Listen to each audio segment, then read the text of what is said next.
కొందరు బీఆర్ఎస్ నుంచి కాంగ్రెస్ లోకి వెళ్లి పోటీ చేస్తున్నారంటున్నారు హరీష్ రావు. దానం, కడియం కావ్య, రంజిత్ రెడ్డి, సునీతకు మూడో స్థానమే దక్కుతుందని, హామీలు అమలు చేయమంటే ఎన్నికల కోడ్ అంటున్నారు హరీష్ రావు.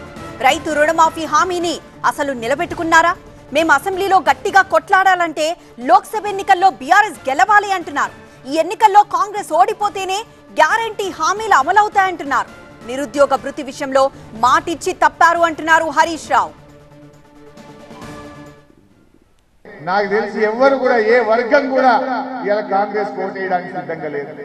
అసలు కాంగ్రెస్ వాళ్ళు ఎంతసేపు లీకులు, ఫేక్ న్యూస్లు, ఏమైనా చూస్తే టీవీలలోనేమో పేపర్లలో లీక్ వార్తలు, సోషల్ మీడియాలో ఫేక్ న్యూస్, దీని మీద రాజకీయం చేస్తుంది తప్ప ప్రజలను మర్చిండ్రు, పాలన మర్చిండ్రు.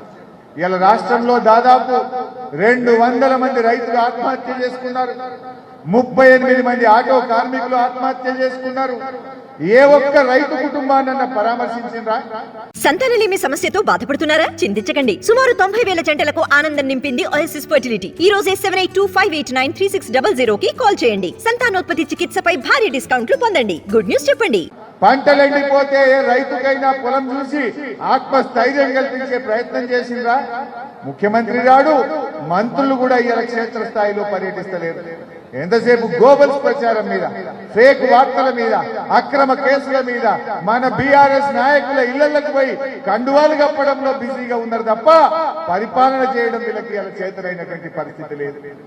ఆనాడు కేఆర్ఎంబీకి ప్రాజెక్టులు అప్పగిస్తే బీఆర్ఎస్ పార్టీ కేసీఆర్ నాయకత్వంలో ఇదే నల్లగొండ జిల్లాలో గర్జిస్తే ఆ రోజు తోక ముడిచి మేం కేఆర్ఎంబీకి ప్రాజెక్టులు అప్పజెప్పమని అసెంబ్లీలో తీర్మానం చేసింది. మొన్న కేసీఆర్ గారు మన నల్లగొండ జిల్లా పర్యటనకు బయలుదేరితే అప్పటిదాకా నీళ్లు లేవన్నారు, నీళ్లు ఎక్కడున్నాయన్నారు, కరువు అన్నారు. కేసీఆర్ రాగానే ఎడమ కాలువల నీళ్లు వచ్చినాయి. కేసీఆర్ రాగానే కరీంనగర్ జిల్లా వరద కాలువకు కాళేశ్వరం పంపు చాలు చేసింది. కేసీఆర్ బయటకు వెళ్ళగానే మల్లన్న సాగర్ నుంచి కూడా వెళ్లి ప్రాజెక్టులోకి నీళ్లు వదిలింది. ఇప్పుడు ఎక్కడికి వచ్చిన నీళ్లు? కేసీఆర్ బయలుగానే అప్పుడు ఒక్కొక్కటి ఇలా శురువైతున్నటువంటి పరిస్థితి ఉంది. అందువల్ల ఇలా కేసీఆర్ నాయకత్వంలో తప్పకుండా మనం ఇంకా గట్టిగా పనిచేద్దాం, ఇంకా ఉద్యమం చేద్దాం.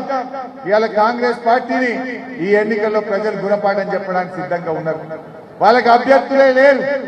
మన పార్టీ నుంచి తీసుకున్న వాళ్ళు కానీ ఇక ఫోర్జరీ చేసినటువంటి వాళ్ళను ఇలా అభ్యర్థులుగా పెట్టుకున్నటువంటి పరిస్థితి ఉంది. ముఖ్యమంత్రి మాట్లాడితే ఏమంటాడు? నేను పేగులు మెడలు వేసుకుంటా. పేగులు మెడలు వేసుకుంటా ఎవరు వేసుకుంటారు? అసలు ఎవరు వేసుకుంటారు పేగులు? మనుషులా, రాక్షసులా? ఎవరు వేసుకుంటారు?